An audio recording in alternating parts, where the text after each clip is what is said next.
Chapter 12. Jeff was working, that much she knew when she hung up with AJ. Had there been a good way to call and be assured that Jeff would answer, she would have ventured out and called him. However, there wasn't, so instead she sent up a small prayer so that God would keep him safe long enough for her to adequately thank him at some future moment. "Thanks for coming," Lisa said the next afternoon when she sat down across from AJ at the conference table. "I know this is a little formal and all, but—" "No, hey, it's cool," AJ said, looking rather out of place in his black backward baseball cap and oversized jersey shirt. Then he remembered the cap and quickly yanked it from his head as he smoothed out his light brown hair. "Jeff didn't say to dress up or anything." "Oh, don't worry about it. We're not the fashion police around here." "I'm really glad Jeff called me," AJ said, and she could hear the nerves in his voice. "I mean, I was surprised and all. I figured he'd have 100 people he could call before me for something like this." Lisa's eyes narrowed inquisitively as she opened the folder, ready to make her presentation. "Oh yeah? Why's that?" AJ shrugged and pulled himself up in the chair on his elbows. "He's just so... everybody has such respect for him and everything." Now she was really intrigued. "Well, I have respect for all of you guys. I never realized how tough your jobs are. Getting in there, risking your life to save others. That's pretty awesome." "Yeah, that's what I mean, about Jeff and all. That guy's fearless, you know? Jumping into cars that could explode at any minute, walking into smoke pouring out the other direction, crawling into spaces that no human should be able to fit into. I'm telling you, that day on the bridge would have been enough for me." "It was bad, huh?" she asked, just to keep him talking. Every piece of information she could glean was one more that held the keys to who Jeff really was. "To this minute, I can't believe that kid didn't jump." AJ shook his head as Lisa fought not to question the statement. Apparently, AJ thought she knew all of this, and she wasn't going to let him in on the fact that she hadn't heard a single word. "He was so shaky you'd have thought he was on crack or something. But Jeff, man, he never backed down, never gave that kid the slightest reason to think he wasn't completely serious about how much he wanted him to come back across. I was just glad Jeff was there, or Parker would have been a goner." Her body absorbed the story as her mind fought to slide it into the right pigeonhole. Of course she had heard about the kid Parker, but never had she known. "I guess the wreck the other week was pretty bad," she said, as if she had heard most of that story too. "Yeah, they don't get much worse," AJ said softly as he folded the hat in his hands tighter, a move Lisa took to mean he didn't want to talk about it. However, after a heartbeat, he continued. "Mangled metal, blood and bodies everywhere, and that gas smell."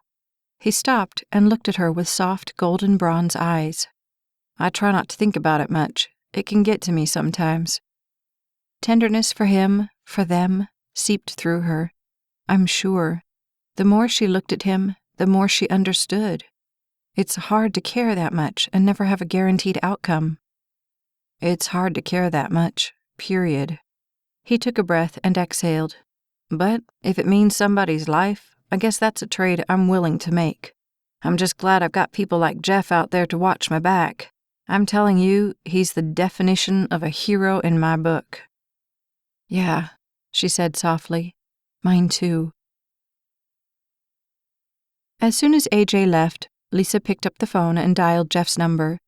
"Have I told you how wonderful you are lately?" she asked when he said hello. "Now that's one I don't think I've ever heard before," he said with a laugh. "Too bad. Somebody's been falling down on the job then," she said. "I just talked to AJ. He's exactly what I needed." "I'm glad." She twirled the phone cord around her fingers. "So, you got any dishes that need washed?" "That's a trick question." "Just asking," she said innocently. 7. "Let's make it 6. 6 it is." The music wafted softly into the kitchen from the living room speakers as Lisa, heels kicked under the table and hair flowing down over her shoulders, stepped up behind Jeff as he put the finishing touches on a homemade pot pie he had just taken out of the oven. Letting her eyes fall closed, she put her arms around him, leaned against his back, and swayed with the music. "Hey now," he said over his shoulder. "That could get you in trouble." "Oh yeah?" Her hands slid up to his shoulders and then drifted down across the jet black of his t-shirt and onto his biceps. "How about this?" "Yeah, that too." At the moment, she didn't care. She just wanted to feel him close to her. It felt like forever since she'd seen him. She heard his eyes close as, a sway at a time, he turned to her and laid one arm on either side of her. Greedily, she snuggled closer to him as her spirit floated away. Together, they simply held each other in time with the strings and the words, which hardly made any difference anymore. "Hey, I thought you didn't dance." He smiled at her. "Yeah, so did I." "So are you going to the ball?" Gabe asked, as he replaced the blankets in the truck the next morning. Jeff stuck his head around the side of the engine where he was rechecking the ladder's rigging in preparation for their training run later. "The ball? What am I, Prince Charming?" "Hardly," Gabe retorted. "No, the ball. You know, the big fireman thing at the end of the month?" "Well, let's see. Last weekend of the month, B shift, night, dancing. I'm thinking no." He went back to work. "Oh, and Lisa's okay with that?" Gabe asked. Instantly, Jeff looked around the side again. "Lisa?" "Yes, Lisa. You know, she's about so high, nice long hair, body that should be on a runway somewhere. Hello?" "Oh, well, yeah, Lisa, of course. But what does she have to do with the ball thing?" Gabe stopped what he was doing to look over at Jeff. "Okay, did I totally miss something here? You're going out with her, right?" Defensively, Jeff ducked back into the safety of the engine. "We've gone out." "Uh-huh. And that whole can't take your eyes off of her thing?" Okay, there was no explanation for that. "You should ask Wade since he's on C shift now," Gabe continued. "Besides, he owes you." "I didn't do that so he would owe me." Gabe shrugged. "Doesn't matter. He still owes you. Besides, Pat won't let him go anyway, not after that year she had to take him home in the back of their truck because he was going to ruin the upholstery in front." "I'm sure Wade's got better things to do than to fill in for me." "Well, I'm supposed to help him study for his final driving test Sunday night. I could ask him for you." Why did people think he couldn't handle arranging his own life? "Thanks, but I don't think the fireman's ball is exactly my style." However, Gabe's face implied that the idea wasn't dead. Jeff's only hope was that he would somehow forget the whole dumb thing. The thought of accidentally dropping something off the top of the truck occurred to him, but it wasn't worth that. Almost. It had been the longest 24 hours of Lisa's life, and when the clock wound around to 4:30 on Friday evening, she could take being away from him no longer. Grabbing her purse and the inch-thick leadership folder, she strode out. "I'm going to take off." "Late meeting?" Sherry asked, looking up. "Yeah, something like that." The first thing Jeff noticed when the truck pulled back to the station on Friday at 5 was the little white Cavalier sitting at the edge of the parking lot, and his heart jumped at the sight as he struggled out of the last of his turnout gear. Come on, Taylor, it's just a car. But the fact that it could be her car twisted through him. That was ridiculous. What would she be doing here on a Friday evening? If nothing else, she knew he was working. They'd talked about it the night before. True, neither of them were really focused on work at the time, but still, that white Cavalier held out the hope of seeing her again. When they pulled into the station, it took only seconds to spot the car's owner, tucked securely between Captain Hayes, Dante, and Hunter, whose hazmat class had just adjourned for the evening. Something in the middle of Jeff didn't like the arrangement at all. Telling himself it would be ready in case of a call, Jeff left his gear in the truck and jumped to the ground. "Jeffrey," Dante said by way of greeting, when Jeff started over to them. "Have you seen this production Lisa's putting together?" A slow step at a time, Jeff approached the group as his hands found the pockets of his pants. "They're going to have like 500 kids at this thing," Dante said. "Man, I would have killed to go to something like this when I was in high school. Then maybe I wouldn't have wasted 6 years changing majors." Jeff's gaze caught hers, and he smiled slightly as Hayes looked at his watch. "Well, boys, looks like that's a day. Thanks for bringing that by, Lisa. It's looking good." "You're welcome," she said, nodding. "I'll let you know how the registration goes in August." "Good enough." And Hayes turned from the group and made his way out the front door. "So, Lisa," Dante swung an arm over her shoulder, which Jeff immediately wanted to knock off. "save me a dance at the fireman's ball, okay?" "The fireman's ball?" She stumbled as she wound a piece of hair over her ear. "Yeah," Dante said. "You're coming with my man here, right?" Dante's other arm dropped over Jeff's shoulder. "Oh, yeah," Lisa said, recovering. "Yeah, I'll save you one." "Cool." He smiled and backed away. "Come on, Whit. I've got a date tonight." "Lucky you," Hunter said unenthusiastically. "See ya, Lisa." "Yeah, see ya," she said softly. Neither she nor Jeff moved until Bip and Bop had vacated the room and closed the door behind them. Fun guys. "You think?" Then he really looked over at her. "This is a surprise." Her gaze bounced to the floor. "Yeah, well, I needed to show the captain our latest schedule. He said I could meet him here." "Oh." Jeff nodded. "Mind if I look?" His hand came up expectantly. A hesitant inch at a time, she pulled the folder away from her chest and handed it to him. He took it, but quickly realized that holding it, reading it, and keeping the pages corralled while standing in the middle of the station was a feat too arduous for his stumbling brain. "Mind if we sit?" he asked, indicating the mesh steps. She shrugged and followed him over. He waited for her to choose a step before he took the one immediately down from her. Slowly, he thumbed through the papers. "So you got in touch with the construction guys?"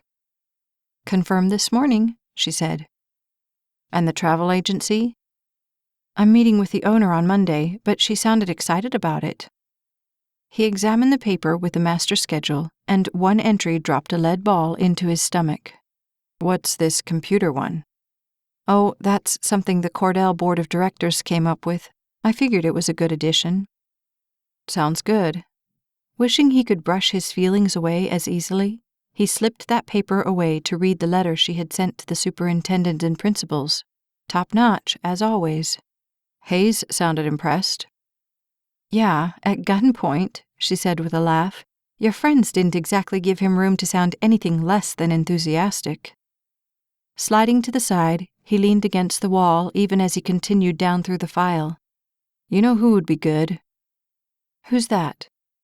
"That guy, the one who owns all the dry cleaners in town." "Dry cleaners?" "Yeah, he was in the paper last week. Came here from Vietnam or Japan or something. Didn't have a dime, and now he owns like 3/4 of the dry cleaners in Houston. It was an amazing story." "Do you remember his name?" Jeff leaned his head back against the wall as if he was trying to read it out of the air. At that moment, his attention snapped to Gabe, who had just come into the room. "Hey, Gabe, what's that guy, the one with all the dry cleaners?" "Takashi?" "Yeah, that's him. Takashi Suni. You should call him." Gabe strode to the stairs and started up them. "Excuse me, got some people to check on." Simultaneously, Jeff and Lisa slid their feet out of the walkway. When Gabe was gone, Lisa leaned down to Jeff's ear. "I think I'd better go." "Go?" he asked in surprise. "Why?" "You're supposed to be working." "I am working," he said seriously. "I'm helping you put the best face on the fire department's newest ad campaign." "This isn't the fire department's ad campaign." Half his smile went up, and he raised his eyebrows. "Close enough. Come on, at least let me get through the rest of this." She sat, still fidgeting behind him. "Now, I like this one." He held one of the flyers up as if she hadn't had the opportunity to see it yet. The fidgeting stopped. "You would," she said in mock horror, and when he leaned back onto her legs, she didn't move them. In fact, she draped one arm over the shoulder next to the wall. "That one looks just like you. It's a little on the loopy side." "Loopy?" he asked, looking up at her as if he was offended. But the light in her eyes was enough to make his spirit float right off the earth. I'm hurt. Why? Loopy can be a good thing. Quickly she bent and pecked the top of his forehead. Then she sat back, looked at him sheepishly, and started laughing. Oops. What oops? She bit her bottom lip to keep from laughing as she looked at his forehead. I forgot to put my kissable lipstick on today. Oh, great. You're going to have to think about these things, he said, wiping his forehead, which he was sure now sported a nice off-red set of lips. Just kidding, she said mischievously as she fought back the smile. Instantly, he stopped wiping. Okay, now that was just cruel. But it was funny, wasn't it? Reaching to the edge of his ribs, she worked her fingers into his side. Admit it, that was a good one. Hey, cut that out. I'm supposed to be working, remember? You were the one who wanted me to stay. How very loopy of me, he said with a laugh as he twisted away from her fingers. Remind me not to say that again. Back down, Gabe said, suddenly appearing at the top of the stairs behind them with an armful of boxes. Instantly, their laughter stopped, and they slid away from the railing in embarrassment as Gabe stepped past them.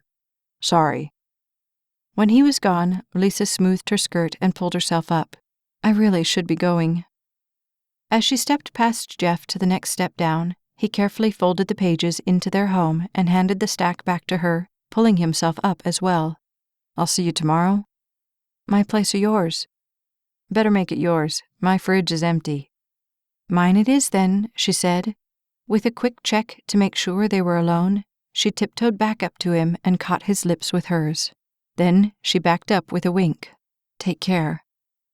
You too, he said, feeling her slipping away as she went down the bottom 3 steps. Oh, Lisa? He leaned on the railing as she turned. Spaghetti's fine. A small smile, a nod, and she left. If it weren't for the leaving thing, his life would have been perfect.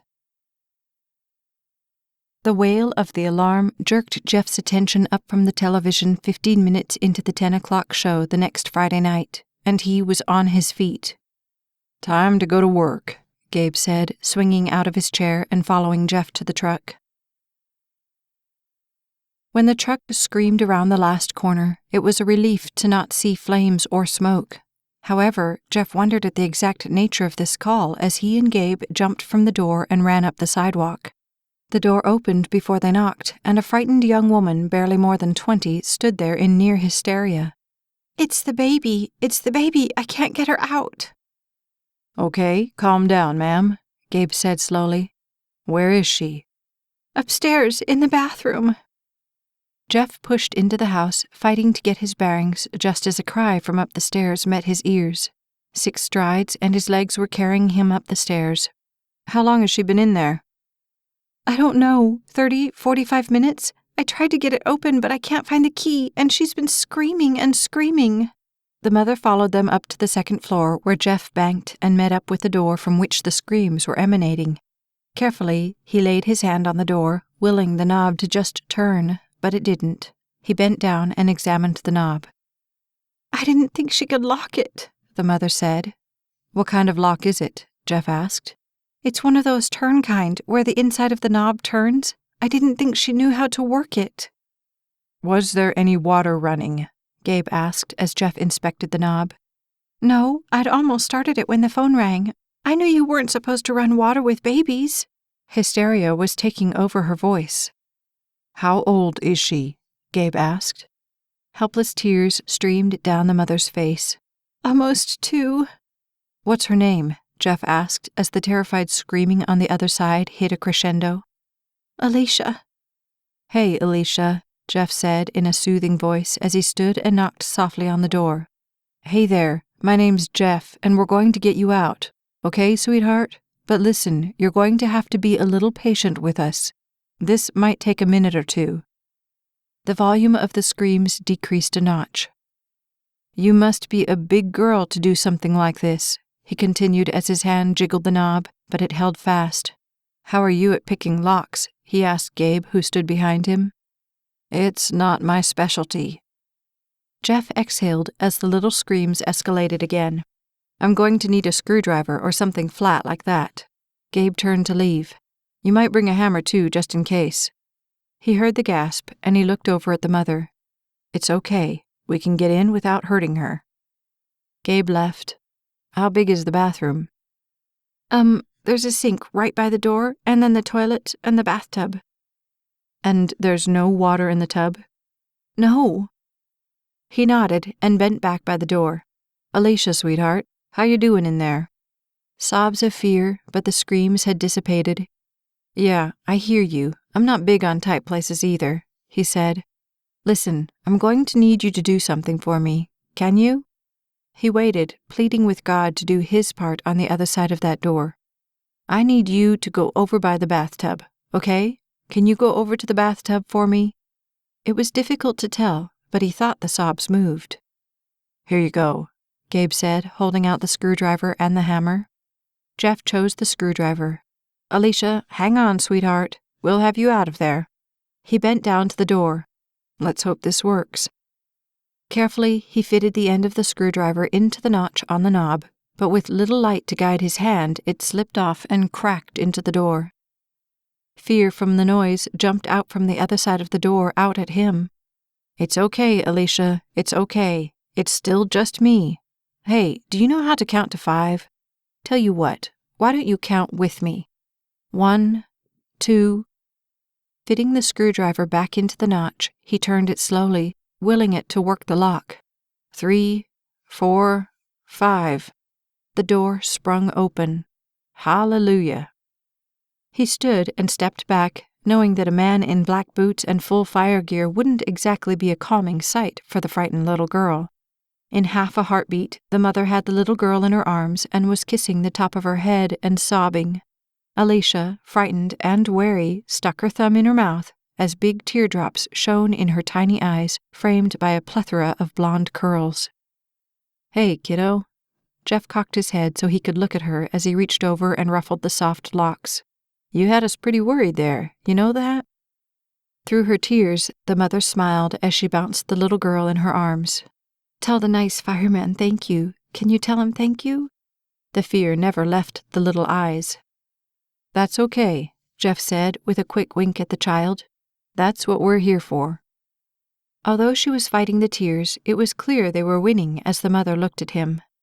Thank you so much. He smiled. No problem. Glad we could help.